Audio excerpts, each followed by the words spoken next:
welcome to Fix It Daddy. Today we're going to be fixing an LG washer machine. As you can see, the bearing is completely shot, so we're going to be replacing that. I will go over how to do that in just the next scene. First thing to do is you want to plug it.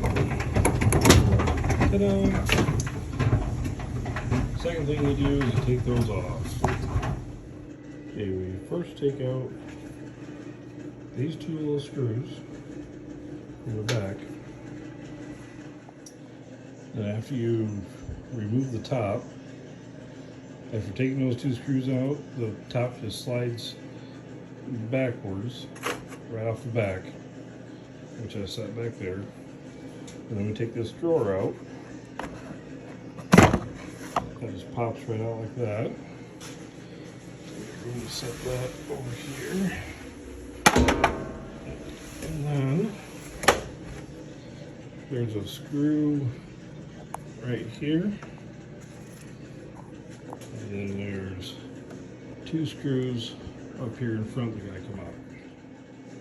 Once you remove these two screws and that little screw there, you start prying this up, it pops right off. And if you look down in here, you have to unplug these next. So next you're going to take out this screw, that one, and these two. And you're also going to take out this one and this one, which hold the door latch in. Next, you're going to take a screwdriver, and on the bottom of this thing, this is a rubber piece, there's this spring that goes from this ring. You're going to pry that off with a screwdriver, which allows you to remove the rubber seal.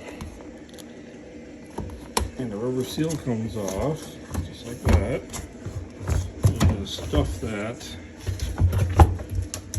back inside like so it's out of the way and not touching anything on the outside edges. Next you can take that one screw off right there, and then this pops out. Now when you do that, you got to make sure that this little piece right here is turned upright so it pops right out through that little square hole there. That's what comes off next. And then we're going to take off those last bolts up here on top and the front cover, this whole front cover with door and everything comes right off. Remove all the screws, it lifts off these tabs down at the bottom. Just falls forward and lifts off. Next we're going to remove all these screws in the front, these four, on this model, and this should pop right out. Show you that next. As well as those four screws, there's also one up here and one right there that we need to remove, and it looks like I need to remove these two as well. So as well as those screws, you've also got this right here, it ties to this, so you need to remove that. And there's going to be two of these straps that need to be removed. They're tie wraps, so we have to remove those. So once you get that front panel off, you're going to slide the box back and pop it over to the side, and it pops out of those grooves right there. And then you're going to remove that big hose right there using that little screw. Once you've removed the big hose, just let the box flop to the back. Okay, next we're going to have to remove that one, that screw, and that screw. So this will drop away. Looks like we need to slide it over, and then that should pop out, and then we can take these screws out, and we can actually get this bar out of my way. Next, this big black hose, On the side here's got a screw. You can remove that. And unscrew it and remove this. It just pops right off once you loosen the screw. You're going to do the same thing. After you remove that one, you're going to take this one and just pull it out right off that little tab. Next we're going to come down to the bottom and disconnect these wires. And this one here is a 10mm or 3/8. And remove that and then cut this tie wrap. Okay, with the shocks, you've got that hole right there that shock goes into, and this pin is through it. It's going to push that little tab down in the back to be able to pull it out. Okay, now on the back, there's this back plate. You're going to remove that screw, that screw. There's one there, and one more up here towards the top. Right there, sorry. And when you do this, you gotta lift up on this plate, and it slides out.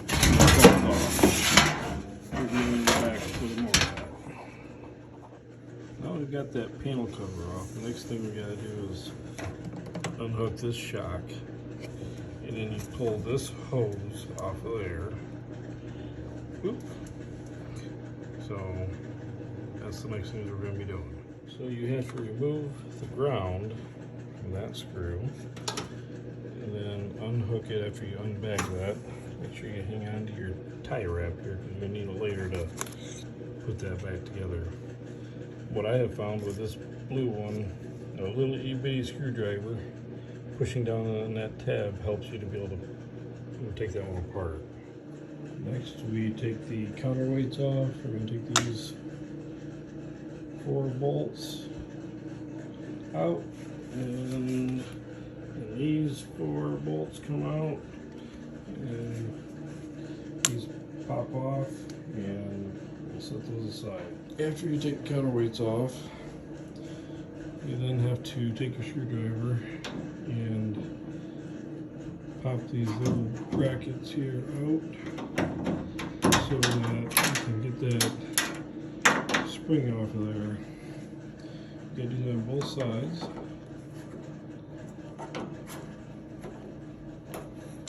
Pop those out, and we should be able to lift on these, and it'll lower it down in gently.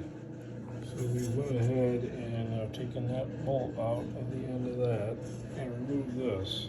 This is the one that's got the magnets on the edge. And as you can see, we definitely had some leakage. So now we're going to be flipping it up on its face and splitting the plastic apart. This plastic. Okay, so I've removed and split this thing in half. And there's the drum. Now I gotta lay it on its side and pull this out. So the whole drum's gotta come out. Okay, I finally got that out of that. And you can see it's pretty dirty. We're going to clean that up. But most of the time, you can reuse that A-arm. But because of so many months of this thing rattling around, I didn't want to take a chance. So I bought a brand new one. I'll show that one installed here in a minute. Alright, that's what it looked like on the back side after I pulled that A-arm thing off. It is nasty. We really need to start doing some of those cleaning cycles. And this is what was underneath the A-arm. And I am going to scrape all this stuff off and take it inside to the tub and clean this whole thing off.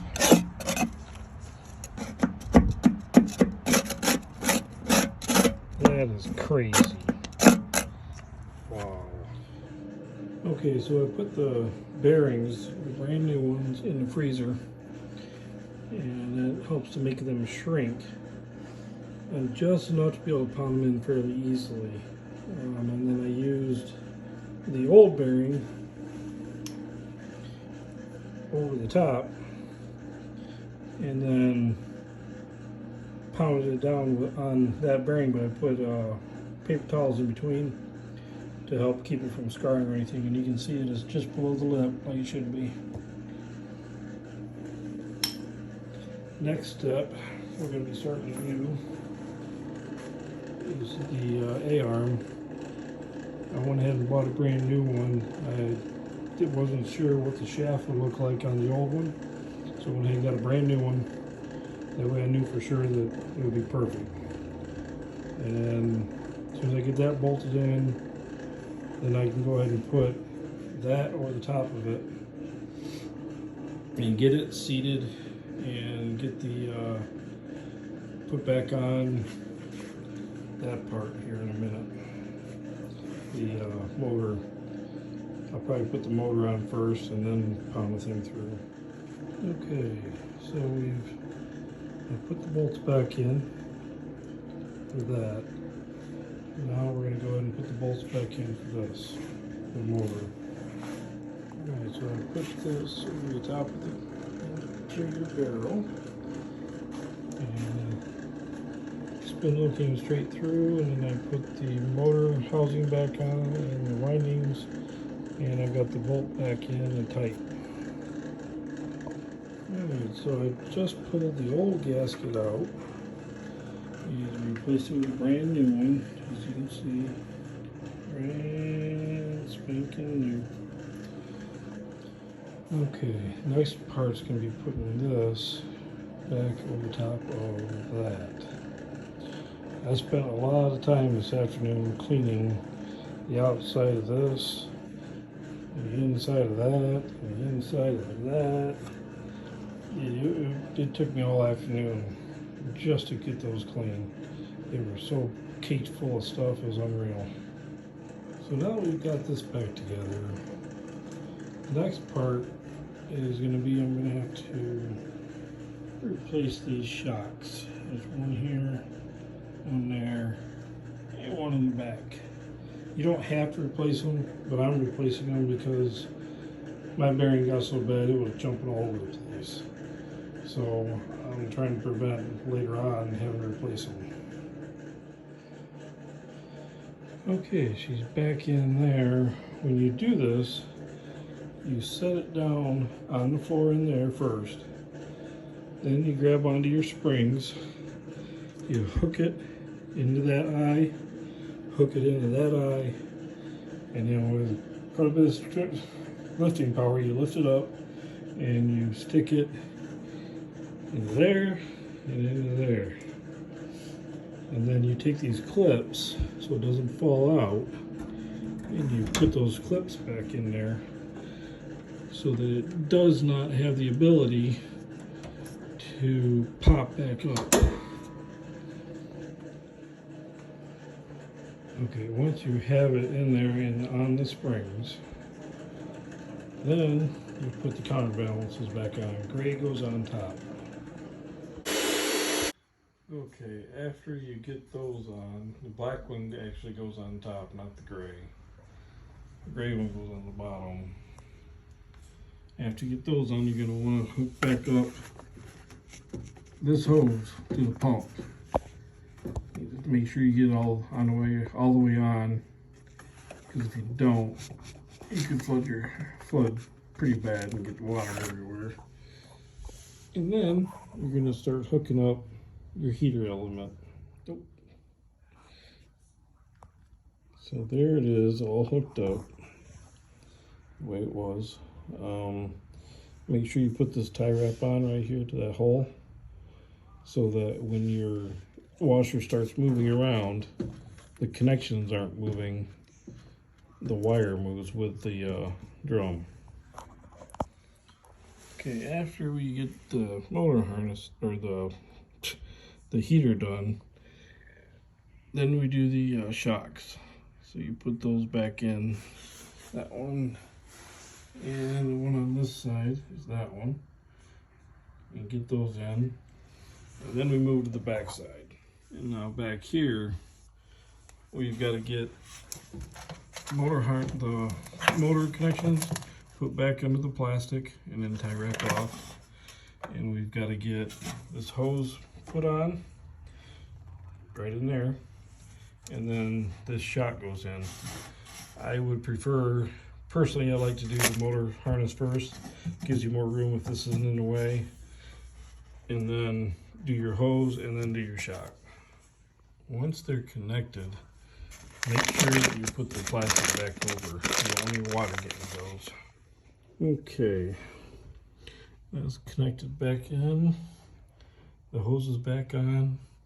And the connections, you can see I put a tie wrap around at the bottom after putting the plastic on. And the back side is done. We are going to now put this cover back on.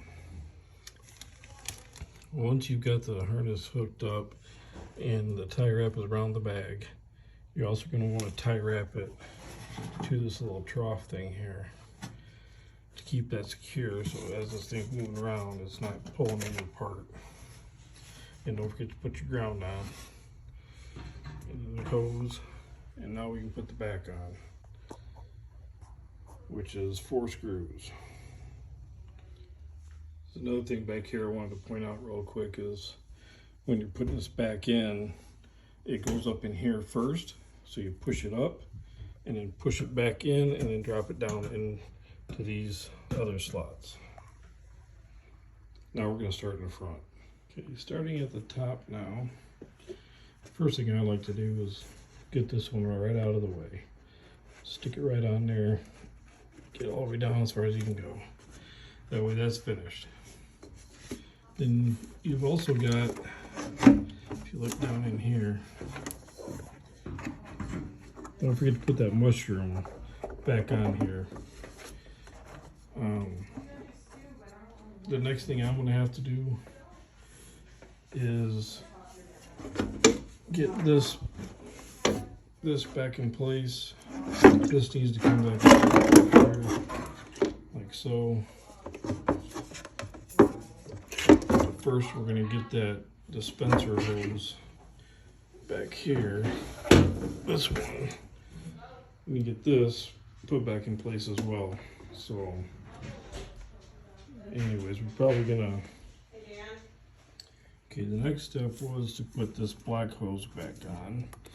You're gonna want to make it convenient so that it faces forward. The other end of that hose goes right down there. You can tighten up that screw head over there on the left. And this swings back around, ties into here and here in those slots, and onto there. And then back here we gotta screw this back in. Okay, before you put this one on, make sure that little mushroom thing is in there. And then this should just slide right on there. And then you tighten up that screw.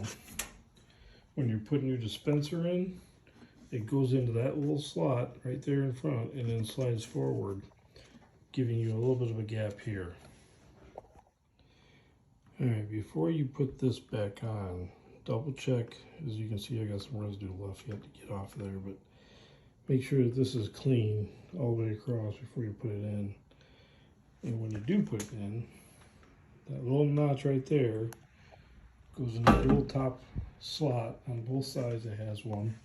It's got one over here, right there, and that one also goes right up there. So after you put this on there and you get those 2 screws in and those 2 screws in, that one on top, those 2 and that one, don't forget to go ahead and slip these on and move your clamp down so that it seals it. Okay, now when you're getting ready to put this door back on, if you look right down there, you can see that little tab sticking out, and there's that little slot right down there at the bottom. See if you guys can see that slot. There's one on this side and there's one on that side. Go on first. And then while you've got it on there, you've got to put the door switch back in. Once you get the door back on, You're gonna have those four, or those two, that one, so a total of 6 screws at the top. That's after you put the door latch in. Then we work on this cover plate down below. Okay, when you put this back in, it takes that one little screw there. Make sure you clip that back up. And don't forget to put the filter back in, because this right here will save your pump motor. I found 2 credit cards or store cards inside my washer down in the hose. Not quite to here, but one of them did make it to here. And I got it all messed up. So anyways, it goes right there. Next thing I'm gonna want to work on is putting this rubber piece back in. There's a groove it sits in. And then there's this ring that goes all the way around. Start down here and work your way all the way around it. And then when you get over here, about right in there, it's not going to want to go. Well, then you've got to take your screwdriver, stick it inside the circle here on that spring, and pull. But make sure you keep it in line with the gasket as you pull, and it gives you some space to be able to push it back in to that groove. Okay, the front cover goes back on. You lay it down on it, and it clips it back over the top. Don't forget to wire it. You've got the blue, a smaller white, and a large white. Make sure they're nice and snug in there. Make sure you put them back on your keepers. And they go through that little hole right there. Next, we're going to be working on putting the 2 screws in where the dispenser goes.